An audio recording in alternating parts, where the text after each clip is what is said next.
और मैं आपके लिए लेके आया हूँ बिहार पुलिस प्रैक्टिस सेट 2। मैंने इसके पहले एक वीडियो डाला था और मैं ये सेकंड वीडियो लेके आया हूँ और आगे भी कई सारे ऐसे ही वीडियो लेके आऊँगा और बिहार पुलिस के बारे में नई नई जानकारियाँ दूँगा और कई सारे प्रैक्टिस सेट दिए जाएंगे। और आपको अगर नोट्स चाहिए तो हमसे जुड़ भी सकते हैं, ठीक है। तो चलिए आज का वीडियो बिना देरी किए शुरू करते हैं और आप भी कलम कापी लेके बैठ जाइए और देखिए कि हमारा क्वेश्चन कितना हमसे बन पा रहा है और हम इसमें कितना स्कोर कर पा रहे हैं। तो चलिए देखते हैं पहला क्वेश्चन आज का कि निम्न में से किसका संबंध राज्य उत्पत्ति के सामाजिक समझौता सिद्धांत से नहीं है, ठीक है। तो आप भी ट्राई कीजिए, ठीक है। निम्न में से किसका संबंध राज्य उत्पत्ति के सामाजिक समझौता सिद्धांत से नहीं है। तो ऑप्शन नंबर 1 दिया है होब्स, ए बी नंबर ऑप्शन दिया है, सॉरी यहाँ पर बी लिखना चाहिए, यहाँ पर सी,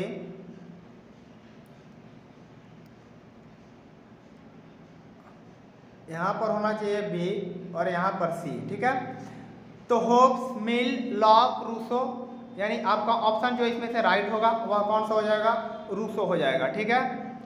अगला जो आपका ऑप्शन है, एक आदर्श गैस में अनुदैर्ध्य तरंगों की चाल दी जाती है, यानी एक आदर्श गैस में अनुदैर्ध्य तरंगों की चाल कितनी होती है, ठीक है ना। तो ये जो आपका राइट आंसर होगा वह Vp/d, Vd/p या dp/p, ठीक है ना। तो इसमें से आपका राइट आंसर कौन सा होगा, तो इसमें से आपका राइट आंसर हो जाएगा वह है ए नंबर ऑप्शन, यानी Vp/d होता है। अगला जो क्वेश्चन है आपका, दलित साहित्य में जूटन आत्मकथा के लेखक, यहाँ पर लेखक हट गया है तो लेखक मैं लिख देता हूँ, ठीक है। दलित साहित्य में जूटन आत्मकथा के लेखक कौन है।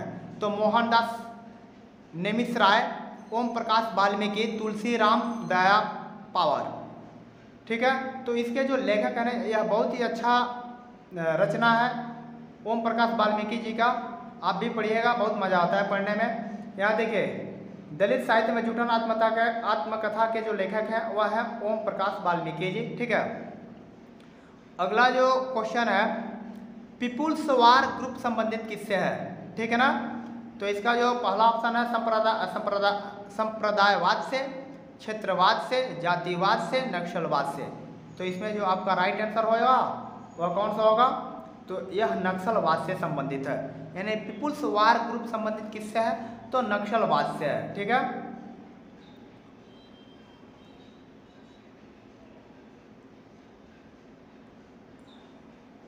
अगला जो क्वेश्चन है आपका, निम्नलिखित में से कौन सी समिति चुनाव सुधारों से संबंधित नहीं है, ठीक है।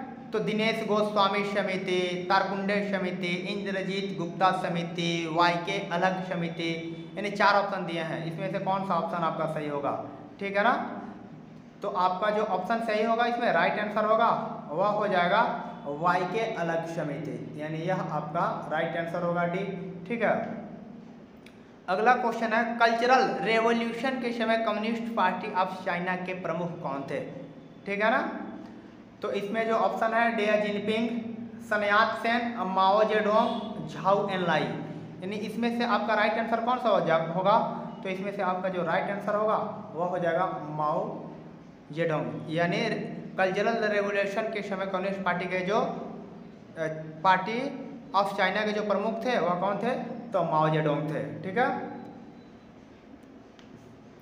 आपका जो अगला क्वेश्चन है वह कह रहा है कि 18 कैरेट सोने में सोना का प्रतिशत कितना होता है। अच्छा, ये काफ़ी इंपॉर्टेंट क्वेश्चन है, कई सारे एग्जामों में पूछा है। 18 कैरेट सोने में सोना का प्रतिशत कितना है, तो 18%, 25%, 54% और 75%। तो इसमें से जो राइट आंसर होगा आपका वह कौन सा हो जाएगा, तो 75% हो जाएगा, यानी 18 कैरेट सोने में 75% क्या होती है, सोना होती है और 25% अन्य धातु होती है, ठीक है। आपका जो अगला क्वेश्चन है वह है लोहा के गैल्वेनीकरण में कौन सी धातु प्रयुक्त होती है, ठीक है। तो NiPb, Zn और Ga, यानी इसमें से जो राइट आंसर होगा आपका वह कौन सा हो जाएगा, तो Zn, जिंक, यानी लोहे के गैल्वेनीकरण में जिंक धातु का क्या किया जाता है, प्रयोग किया जाता है, ठीक है। अगला जो आपका क्वेश्चन है वह कौन सा है, सबसे पहले किस जीव को अंतरिक्ष में भेजा गया था, ठीक है। यानी अंतरिक्ष के सैर पर सबसे पहले किसको भेजा गया, यानी कौन से जानवर गया था? तो आदमी, चूहा, बंदर, कुत्ता। तो एक्चुअली हमको लगता है कि आप लोगों को भी ये आंसर मालूम होगा। तो सबसे पहले जो भेजा गया था वह क्या भेजा गया था? तो कुत्ता भेजा गया था। ठीक है, अगला जो क्वेश्चन है आपका, ध्वनि तरंगे नहीं चल सकती है, यानी ध्वनि की तरंगे किस में नहीं चल सकती है? ठोस में कि हाइड्रोजन में, निर्वात में कि तेल में? तो किस में नहीं चल सकती है? तो यहाँ पर देखिए, ठोस में तो काफ़ी तेज गति से चलती है, हाइड्रोजन में भी चल सकती है, तेल में भी चल सकती है, यानी निर्वात आपका जो होगा वो राइट आंसर होगा, क्योंकि निर्वात में कोई माध्यम ही नहीं है तो उसमें चलेगा कैसे? ठीक है, तो आपका जो राइट आंसर होगा वह कौन सा हो जाएगा?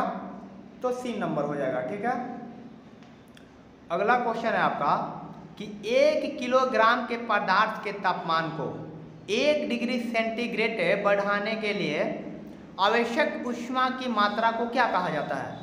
आवश्यक ऊष्मा की मात्रा को क्या कहा जाता है? तो कार्य क्षमता, विशिष्ट ऊष्माधारिता, ऊर्जा क्षमता, ऊष्माधारिता। ठीक है, तो इसमें से क्या कहा जाएगा? ठीक है, तो इसका जो राइट आंसर होगा कि 1 किलोग्राम पदार्थ के तापमान को 1 डिग्री सेंटीग्रेड बढ़ाने के लिए जो आवश्यक ऊष्मा की मात्रा होती है वह क्या होती है? तो विशिष्ट ऊष्माधारिता होती है। ठीक है, अगला जो आपका क्वेश्चन है 12 नंबर, वह क्या कह रहा है कि ऑपरेशन ब्लैक बोर्ड का लक्ष्य है। तो ऑपरेशन ब्लैक बोर्ड का क्या लक्ष्य है? तो यह सरकार के द्वारा चलाया जा रहा एक योजना है। ठीक है, इसमें 4 ऑप्शन दिया गया है। पहला जो ऑप्शन है शहरी झुग्गी निवासियों को शिक्षा प्रदान करना। दूसरा जो आपका ऑप्शन है वयस्क साक्षरता को बढ़ावा देना। अगला जो ऑप्शन है विशेष रूप से लड़कियों के लिए नए स्कूल खोलना।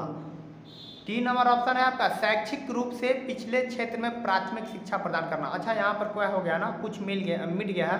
ठीक है, डी नंबर ऑप्शन मिटा हुआ है, तो मैं इसको थोड़ा बता देता हूँ कि यहाँ लिखा क्या है। तो यहाँ पर लिखा गया है कि शैक्षिक रूप से पिछले क्षेत्र में प्राथमिक शिक्षा प्रदान करना। जो पिछले क्षेत्र है उसमें क्या करना? प्राथमिक शिक्षा प्रदान करना। तो आपका जो राइट आंसर होगा वही हो जाएगा, डी नंबर ही होगा। ठीक है ना, शैक्षिक रूप से पिछले क्षेत्र में प्राथमिक शिक्षा प्रदान करना ही ऑपरेशन ब्लैक बोर्ड का क्या है? लक्ष्य है। ठीक है, ये जो आपका अगला क्वेश्चन है 13 नंबर, इसमें क्या है? गंगा हिमालय से निकलती है, वाक्य में रेखांकित शब्द में कारक है। ठीक है, तो कर्म कारक है कि करण कारक है कि अपादान कारक है कि संप्रादान कारक है? ठीक है, तो इसमें कौन सा कारक है?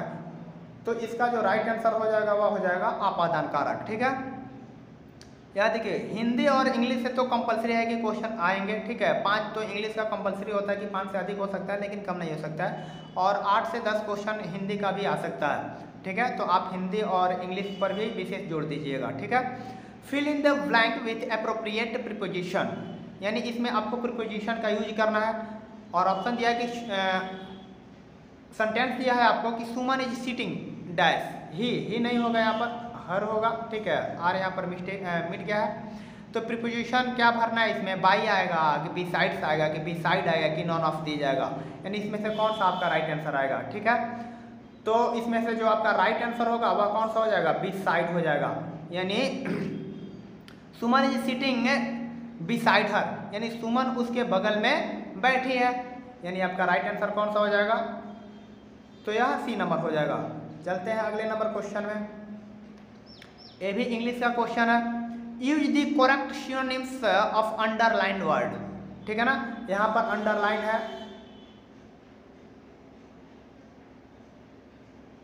ठीक है, अंडरलाइन है। Underlined word he taught the students to cultivate their minds. ठीक है ना, तो टॉट का क्या हो जाएगा? टीच हो जाएगा।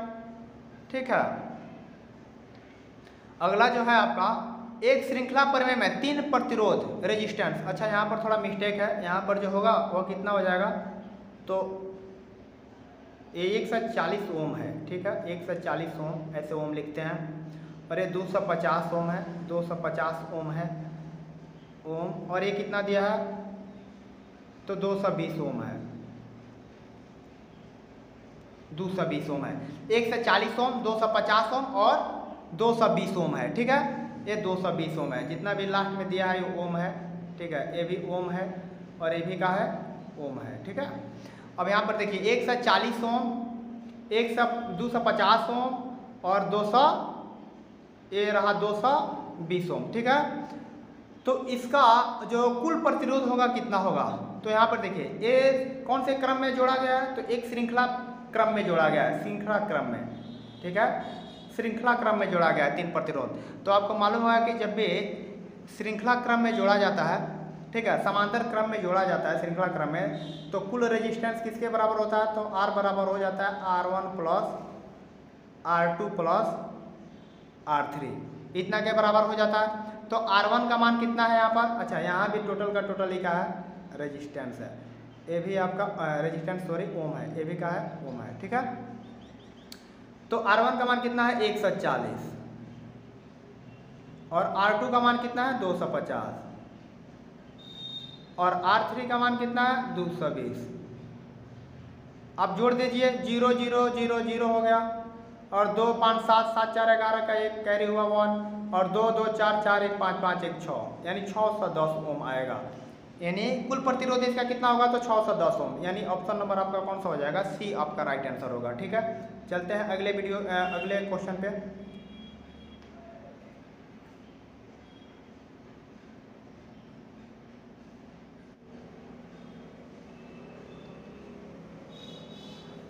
ये 17 नंबर क्वेश्चन, उसमें क्या कर रहा है कि x - 5 बराबर 10 के हल होंगे, तो इसमें कौन सा वैल्यू पुट कर देंगे कि उसका मान कितना आ जाएगा, 10 आ जाएगा। ये मॉडुलस फंक्शन है, तो यहाँ पर देखिए इसका जो मान होगा ना वह कितना हो जाएगा, ये डी नंबर ऑप्शन हो जाएगा, ठीक है।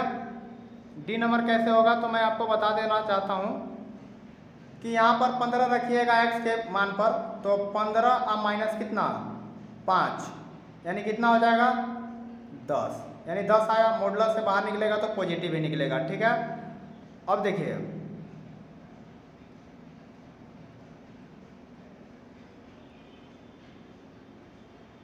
उसमें आप डालिए कितना -5 और ये रहा फिर से -5 और ये हुआ अंदर -10 और ये बाहर निकलेगा तो कितना हो जाएगा 10, यानी पॉजिटिव हुआ। तो यानी आपका जो राइट आंसर होगा वो कौन सा हो जाएगा, डी नंबर ऑप्शन हो जाएगा, ठीक है।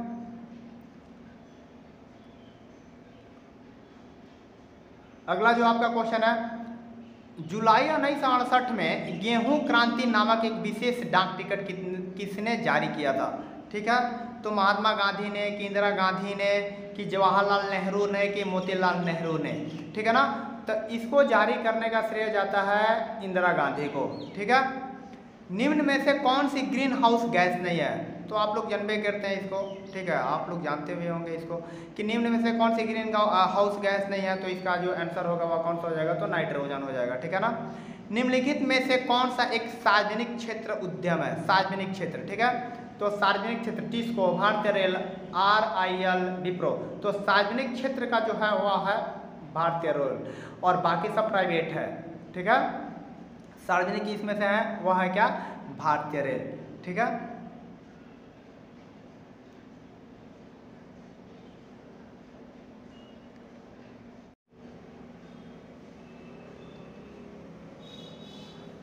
ये 17 नंबर क्वेश्चन, उसमें क्या कर रहा है कि x - 5 बराबर 10 के हल होंगे, तो इसमें कौन सा वैल्यू पुट कर देंगे कि उसका मान कितना आ जाएगा, 10 आ जाएगा। ये मॉडुलस फंक्शन है, तो यहाँ पर देखिए इसका जो मान होगा ना वह कितना हो जाएगा, ये डी नंबर ऑप्शन हो जाएगा, ठीक है।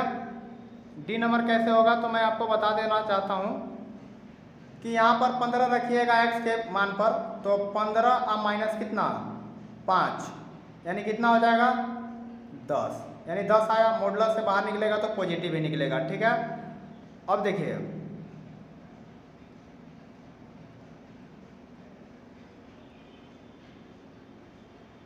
उसमें आप डालिए कितना -5 और ये रहा फिर से -5 और ये हुआ अंदर -10 और ये बाहर निकलेगा तो कितना हो जाएगा 10, यानी पॉजिटिव हुआ। तो यानी आपका जो राइट आंसर होगा वो कौन सा हो जाएगा, डी नंबर ऑप्शन हो जाएगा, ठीक है।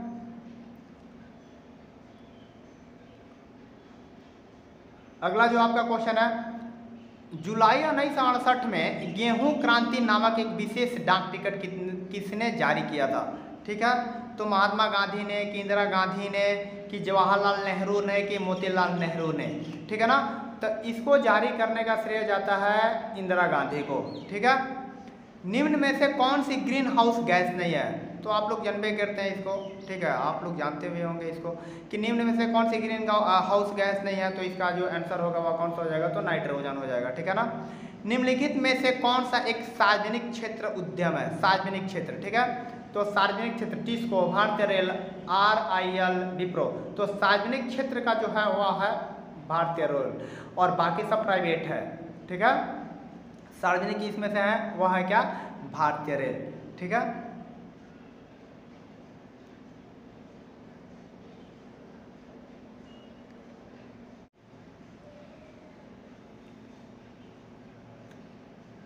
ये अगला क्वेश्चन क्या है कि विकिरणों के हानिकारक प्रभाव से मुख्य रूप से होता है, यानी विकिरण जो होते हैं उनके हानिकारक प्रभाव से क्या हो सकता है, तो मलेरिया, एड्स, टिटनेस, कैंसर, यानी इसमें से क्या हो सकता है, तो आपका जो राइट आंसर होगा वह हो जाएगा डी, यानी कैंसर हो जाएगा, ठीक है ना।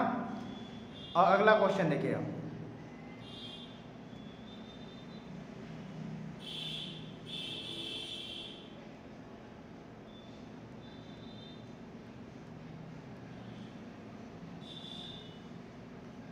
अगला है मानव रक्त का पीएच मान कितना होता है, तो मानव रक्त का जो पीएच मान होता है वो ऑप्शन नंबर ए है 7, बी नंबर 7.4, सी नंबर है 6.3 और डी नंबर है 4.7। तो आपका जो राइट आंसर होगा वह हो जाएगा 7.4, यानी मानव का रक्त का पीएच जो मान होता है वो 7.4 होता है, ठीक है। अगला जो आपका क्वेश्चन है ये भी किससे है, इंग्लिश का ही क्वेश्चन है। Choose the right suffix for the given word. अब सफिक्स क्या होता है, तो किसी भी वर्ड के लास्ट में जुड़ के उसके अर्थ को क्या करता है, चेंज करता है, ठीक है। तो यहाँ पर एन, EN, A और एज क्या आएगा, तो यहाँ पर रेकन आएगा और यहाँ पर जो राइट आंसर होगा आपका ये हो जाएगा बी नंबर। भारत निम्न में से दुनिया में किसका सबसे बड़ा उत्पादक और उपभोक्ता है, तो मक्का, गेहूं, दलहन, बाजरा। तो भारत विश्व में सबसे बड़ा जो उत्पादक और उपभोक्ता है वह होता है दलहन, यानी आपका राइट आंसर जो होगा वह कौन सा होगा, तो सी नंबर ऑप्शन हो जाएगा, ठीक है।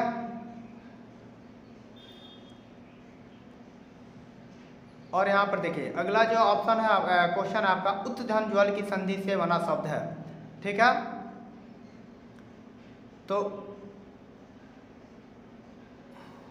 उत्तधन ज्वल यानी उत्तधन ज्वल तो अपने ही शब्द का तीसरा हो जाता है, तो आपका कौन सा हो जाएगा, उज्ज्वल हो जाएगा, यानी आपका राइट आंसर जो होगा वह हो जाएगा बी नंबर, उज्ज्वल। मीथेन में किस प्रकार का बंध है, यानी मीथेन में किस प्रकार का बंध है, तो इसमें एकल बॉन्ड होता है, ठीक है, इसमें एकल बॉन्ड होता है, यानी हाइड्रोजन के सभी एक एक परमाणु क्या होता है इससे जुड़े हुए होते हैं, यानी एकल बॉन्ड होता है इसका, ठीक है। तो आज का यह वीडियो यहीं पर समाप्त होता है और आप इस वीडियो को काफ़ी शेयर कीजिए और लाइक कीजिए और कमेंट कीजिए, ठीक है, ताकि मैं और आपके लिए बिहार पुलिस के लिए और सारे मटेरियल को उपलब्ध करा सकूं, ठीक है। So thanks for watching my YouTube channel, so thanks for